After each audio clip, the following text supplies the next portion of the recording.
Hi, everyone, and welcome to a super exciting edition of the Psionic podcast. My name is Maddi, and I am the community manager here at Psionic. Today, I have the pleasure of being joined by Jason, who is one of our new Neural Sleeve 2 testers from Arizona, as well as Becky Webster, who is Psionic's VP of Clinical Operations and Research. Today, we're going to have a few questions and talk a little bit about the Neural Sleeve 2. All right, let's see. So first, to get started, Jason, I want to thank you for taking this time to hop on and speak with us about your experience. I was wondering if to kick things off, you could just share a little bit about yourself. I would love to know maybe just a little bit about your diagnosis, what a typical day looks like for you. Well, I work from home. My diagnosis was in 2012. So what's that, 13, 14 years ago? I have RRMS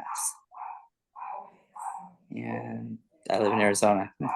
Nice. And so what you said you work from home. So typically throughout the day, what does that look like for you with your mobility? Mostly desk work, going back and forth to the kitchen, making lunch and breakfast, or eating lunch on the couch or going to the bathroom. I'm a homebody. Nice. What kinds of mobility challenges do you face currently with relapsing remitting MS? And then when did those mobility challenges first become a part of your life? Getting up and starting movement. Like once I get going, I'm fine, but changing direction is a little hard for me. Uh, the I, Sonic that a little easier. I can appreciate that answer because for myself, I don't have MS, but as a stroke survivor, once you get that momentum going, it's really hard to like stop and pivot and change direction. Like my parents would always joke like, oh, it's always every time like an about face. Like it's a big dramatic thing for me to like stop and change direction. So I Yeah, was just cracking up a little bit hearing you say that too. That's funny. yeah. I have 3 dogs in my house, so I constantly have trip hazard around me. So yeah. So would you say that you get your main exercise would be like stepping outside to walk the dogs? No, mostly just walking around. Oh, nice. Yeah, yeah. And Dogs are insect creatures. nice. What would you say in your mind are like the biggest challenges that you Um, face regarding your mobility? just the general fatigue that comes from normal walking. That would be the biggest challenge. With MS fatigue, you're constantly battling it. You have good days, you have bad days. But the nice thing about Sonic is the bad days aren't horrible. They're just, oh, a slower day. Okay. It's kind Would of, you, I don't know how to explain that. So, no, that's fine. Would you say that when you experience fatigue, how is that different when you are wearing the like is it better when you're wearing the neural sleeve or how does that impact? well, the fatigue's about the same, but the ability to walk is completely different. Like going back and forth to the bathroom would be all I'd be able to do without the sleeve. With the sleeve, I go to the store with my wife. I can stand up and watch TV for like an hour. I couldn't do that before. If like we're Yeah, at like somewhere out and about, and there's like only stand up pubs, or we're out at a party and there's right. a room, it's the same thing. But I can stand unassisted for up to, I think I'm up to 2 minutes now. So that's, That's amazing. That's not a small deal. That's a oh, very big deal actually. So yeah, congratulations. yeah. And you had told me that you've been wearing the neural sleeve for about a year and a half, more or less. And I know that you've been one of the early adopters of the neural sleeve too. Correct. How would you say that this new neural sleeve has made a difference for you? It seems like it's like I think it's more customized for me, even though it's not. Um, it the modular design of it helped a lot. I was having a lot of the first version didn't fit the best from the get. Mm. So instantly this one fit perfect. So that's a big difference in the fitment or the donning. So do you find it easier to put on as well? Yes, it takes about 2 less minutes. That's like a huge like cut down on time, at least in my Right. opinion. I also find it easier just with the design of this new one. It's so much quicker to put it on and I'm able to get like better placement Yeah, I more think rapidly. a lot of it has to do, it's a little bit shorter, so it's like I don't have to wet my clothes so much, especially taking it off. It's a huge dip. It comes off really quick. Let me see what other questions I have. What would you say is your favorite part about wearing the Neural Sleeve 2? Ease of use. It's less problematic. Well, not, it's easier to use. That's a simpler thing. Even though it's the same interface, it's essentially the same thing, just easier and it's different. Yeah, and I guess easier to put on as well. But yeah, it's simplistic. Because if it's better, my range of motion is a little bit improved. I guess is how I would say it. That's big. Oh, When we talked a couple weeks ago, I forgot to mention that. Yeah, like my range of motion is probably a couple more inches in my stride. So wow. Out of curiosity, do you do the exercises on the Psionic app daily? so far, consistently toe raises. I have tried to walk up in the step thing, but I don't have steps in my house, so it's only when I'm at somebody's house with steps. So, but it does help. The get up helps a little bit, but I don't do it consistent enough. But the toe raise, I do more than 100 every day, ideally. Sometimes, That's so many toe raises, but that's amazing to hear that you do so many of them. yeah, I count them like 2 steps for my step count. I try to hit 2,000 steps every day. Whereas before, I was only walking about 1,000 steps. In the version one, it was just around 1,800. And when I Uh-huh. first got this one, the first day, it was 4,000 steps the first day. Wow. So you think like just as a result of having this sleeve that is easier for you to use, it makes it easier for you to also get more steps. Correct. Wow. Like my average has jumped about 500 steps a day. So, That's huge, Jason. That's yeah, so cool. in what, 4 weeks, 5 weeks? Yeah. Yeah, that's exciting. Yeah. That seems like a Congrats. pretty big deal to me. I mean, Mm. an extra 500 steps, Well, that's and I pretty. need to say that I'm a homebody because here, now that it's getting a little bit nicer out, I can go outside in the mornings and it's in the 80s. I try to avoid the 100-degree stuff. But as the Mm, weather gets better, I'll explore more and be more outside. awesome. Yeah. I have another question, and that is around spasticity. I know you and I had a conversation previously where you mentioned improvements to spasticity. So I was wondering if you could talk a little bit about that.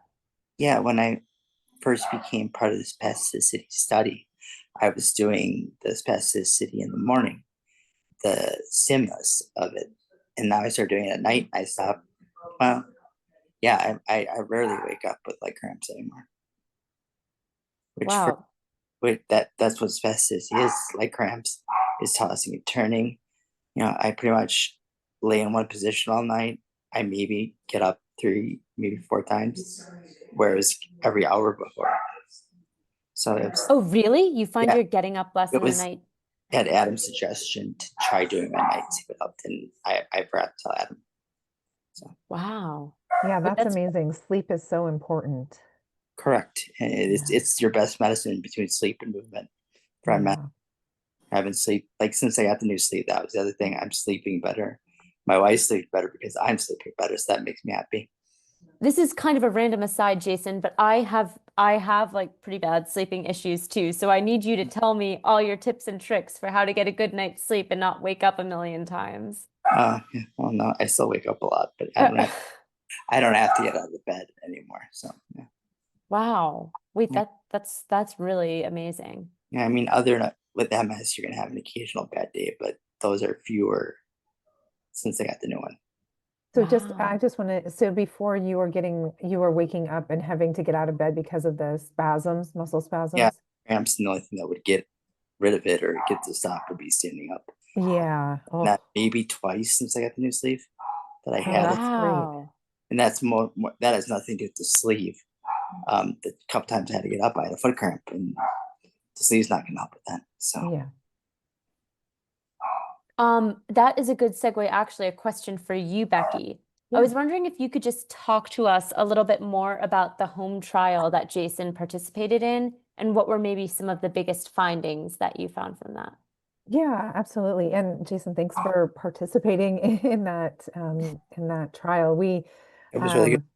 Um, yeah, um, we had a lot of users, well, a lot of our users, I should say, just in general, whether it's MS or spinal cord injury, stroke, have some level of spasticity or muscle spasms. And we had customers reporting improvements to those just with the initial or the original neural sleeve. And so Jeremiah, we kind of brainstormed on that, and Jeremiah created, the team created a new um, sensory component or component of the sleeve, which we call the sensory stimulation. So our original neural sleeve has a motor component, and so that stimulation is triggered depending on what muscles are activated during the gait cycle. And then the sensory component, which is to kind of target spasticity, really to relax muscles, is a continuous stimulation that can be used sort of standalone or with the gait program. And so we had a group of individuals who we set up with the sensory stimulation paradigm, individuals who had lower leg or leg spasticity, and we set them up with the sensory stimulation over a course of time, and then surveyed them on using a survey called the PRISM survey, and it's just a self-reported survey looking at how spasticity impacts aspects of your life. And so kind of looking at the data from these individuals who participated in the study, we found really great improvements and a lot of anecdotal evidence, just as Jason was saying too, like improvements to sleep. These are things not that were not in part of the survey, but so the survey showed improvements to these categories, which are outlined by the PRISM study. So social embarrassment, psychological agitation. So these are terms that the survey defines, not our terms. Social avoidance and anxiety, need for other intervention or medication, improvements to daily activities, and need for assistance. So wide range of improvements on the survey, but again, some individual sort of anecdotal improvements really to sleep, fatigue, just quality and ease of movement. So yeah, it was I don't know really, if I yeah. told you this, and I think I told Maddie this.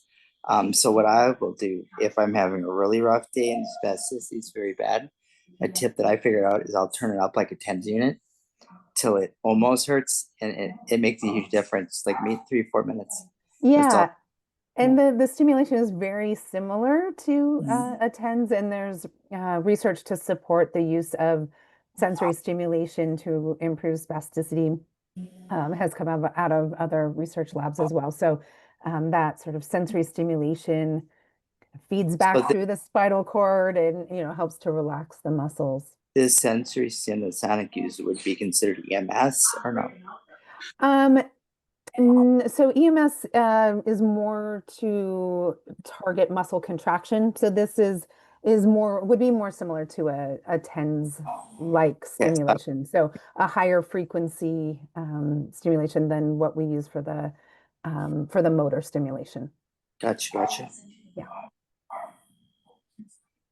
Well, that is some great knowledge. I don't have many more questions, but one I kind of want to circle back to with you, Jason, now is now that you have experienced reduced spasticity with the neural sleeve 2, in what ways would you say that your life has changed or improved, or what are some things that maybe you couldn't do before that you can Well, now? one big change that a lot of people bring home with, I haven't opened the Tylenol bottle in weeks. That's different. How it's changed my life. That's pain. That I can't put a price on that. Wow. Yeah, I have a follow-up question for you on the pain. So TENS has also been used traditionally for pain management. Do you think the pain reduction is a direct result of the stimulation, the sensory stimulation, or do you think because the muscle spasms are decreased, which creates pain as well, or I think it's a little of both, a but I little think both? um the fact that it's getting worked in a way that it hasn't been worked before. the muscle groups. I think that's huge. Like it just Yeah, infusion is the best thing for me anyway. that's great. That's really great to hear. Yeah, It's like, spasticity can be a yeah, real pain to deal with. trying to keep my mouth shut about how great this thing is getting a little. I don't have to do that anymore. I can tell everybody about it. So yeah. Awesome. That actually is a great segue to one of my final questions. I have two final questions. But what encouragement would you share with someone who is starting on their mobility journey, Jason? It's not a quick fix. If you put in the work, though, you get results every time I do. Like if I increase my daily goal for steps or activity or standing, it takes about, I don't know, for me about a week, week and a half now. It used to be a month where I noticed the difference, but now I notice the difference in about a week. It took 14 years for my body to get like this, so I'm not expecting results as fast. I'm kind of like in awe that I'm not getting the results I want, but it's noticeable. And if other people are noticing, I'm just being too hard on myself. It is often hard to know in your own body where those improvements are coming from. Yeah, Correct. for Yeah, sure. living in it in the day to day and like seeing your body change, different every day. It's definitely certainly hard to notice Well, yeah, and that's improvements or changes, but well, I've learned with the sleeve and the tracking because I didn't really pay attention to this before. With the history, I can see if I had a bad day or a good day. And it seems like a 48-hour cycle for me. And before it was like I'd feel good one day a week. Now I feel good every other day. So maybe in the future I'll feel good every day.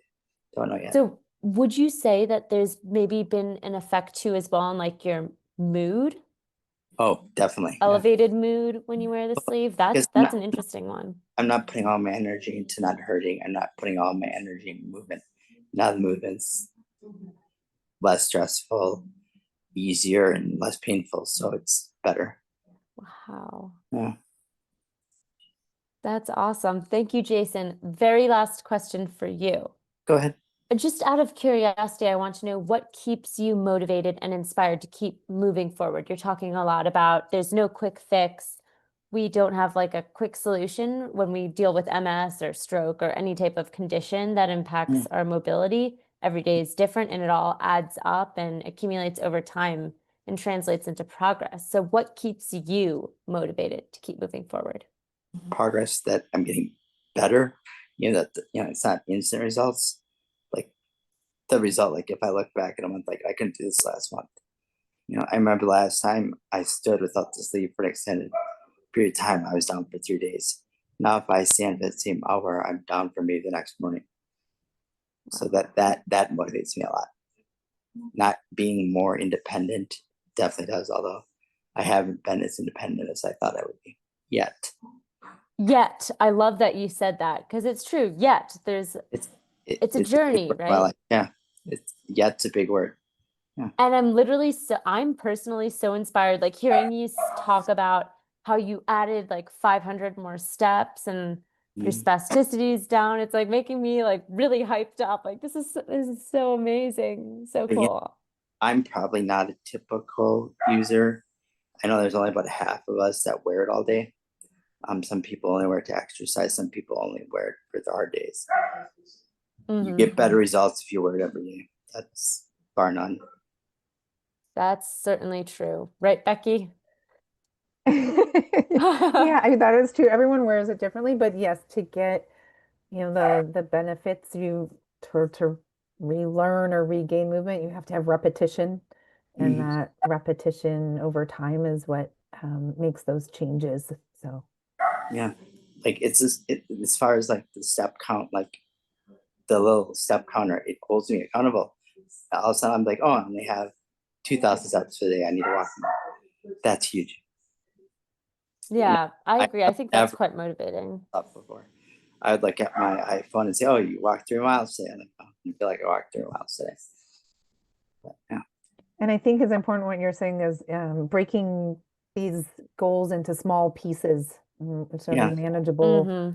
chunks, so you don't, it keeps you motivated. But Yeah, I break my day into like 3 parts, and I try to walk 1,000 steps each time. Not every time, but each time I'm pretty successful that way. Anyway. yeah, that's great. That's so amazing. Thank you so much, Jason, for joining us. And Becky as well. Thank you for joining and sharing more about the neural sleeve too. Yeah, And I thank you, appreciate your Jason. time. Thanks, Maddie. You guys have a great night. Thanks, you too. Thank you.